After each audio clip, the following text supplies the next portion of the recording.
Hi everyone. Today I came across a really cool document online that I thought I'd discuss with you all. It's regarding privilege, and I think everyone experiences privilege to some degree or another. If you're a man, you are automatically privileged in this society. If you are Caucasian, you are privileged.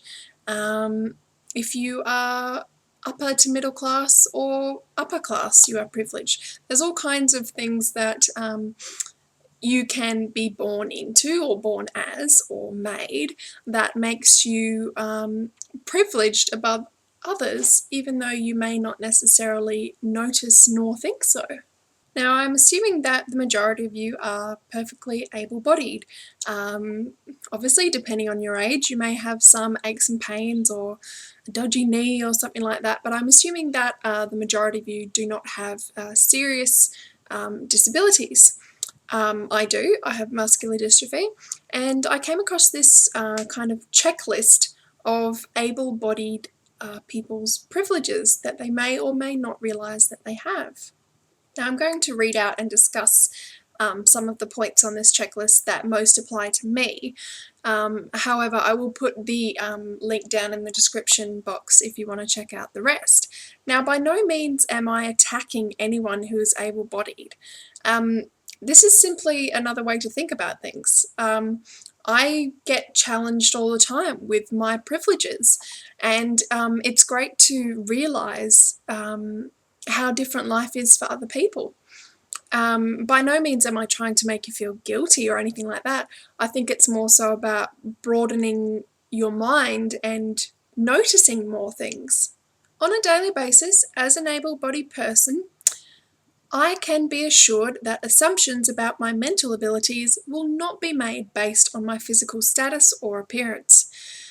This is a major one with me. I often have now friends who tell me that they were scared to approach me at the beginning because they weren't sure if I was all right up in here. Hopefully I don't give any signs of being a bit slow in the head. I don't drool or talk slowly, but it is one thing that if you are an able-bodied person, you never need to think about. No one's going to look at you walking down the street and go, oh, I think they might be a bit messed up in the head. Now, another item on the checklist that I have previously discussed in my I'm Not an Inspirational Cripple video is that on a daily basis, as an able-bodied person, I can do well in challenging situations very often without being told what an inspiration I am to other able-bodied people. Now, I doubt that you do great things and people say, oh, you're such an inspiration to everyone else who has 2 legs, or, oh, you're such an inspiration to everyone who can run a mile. However, I get this a lot. I get this, oh, you've been through so many tough challenges in your life, and congratulations on overcoming this challenging situation. And it's nice to be congratulated. However, it's quite condescending and patronising for people to group that in with my disability.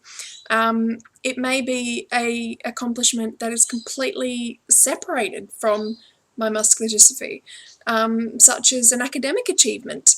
And for people to say to me, oh, you're an inspiration, I think, well, what about all the other intelligent people that have done well academically? Are they inspirations to other able-bodied people? Another thing on the checklist is that on a daily basis, as an able-bodied person, I am not asked to speak on behalf of my people. Now, this is a big one as well. I doubt someone would come up to you in the street and say, look, you have 2 legs, you can walk, I feel this connection with you, I would like you to do this, this and this for me. However, I have been approached by a woman at my university who asked me to help her court case by saying how hard it is to be in a wheelchair, so she will get custody of her daughter, who is also in a wheelchair.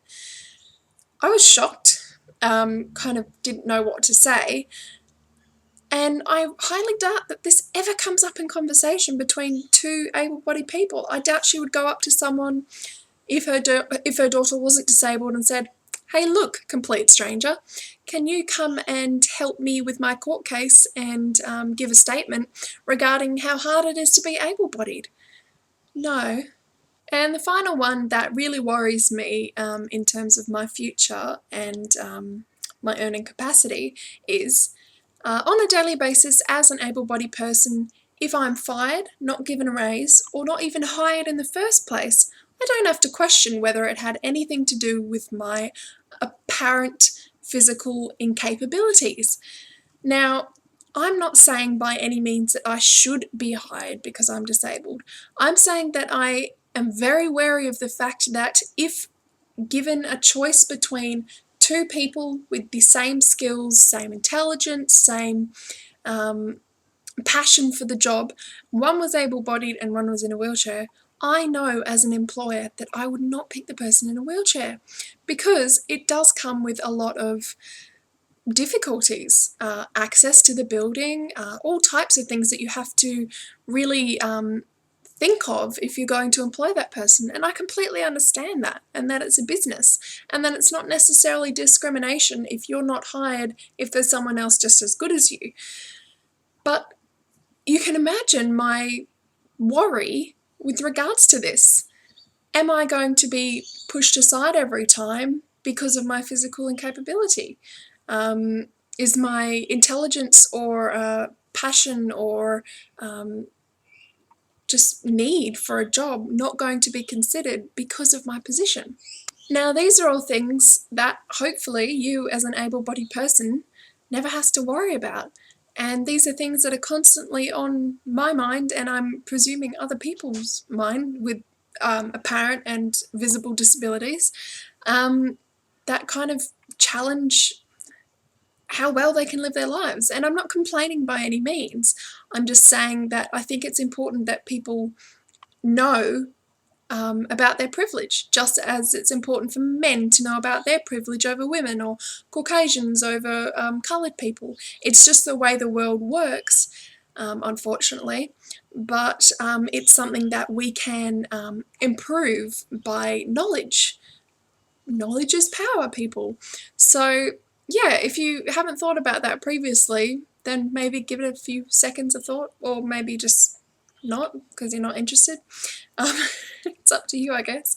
But yeah, I thought I'd just share that with everyone, coming from the perspective of someone who regularly encounters these problems. If you have any similar stories or questions or complaints, don't be afraid to message me or comment me or hit me up on Twitter at fearblindness. Thanks for listening, guys. And remember, try not to be too privileged.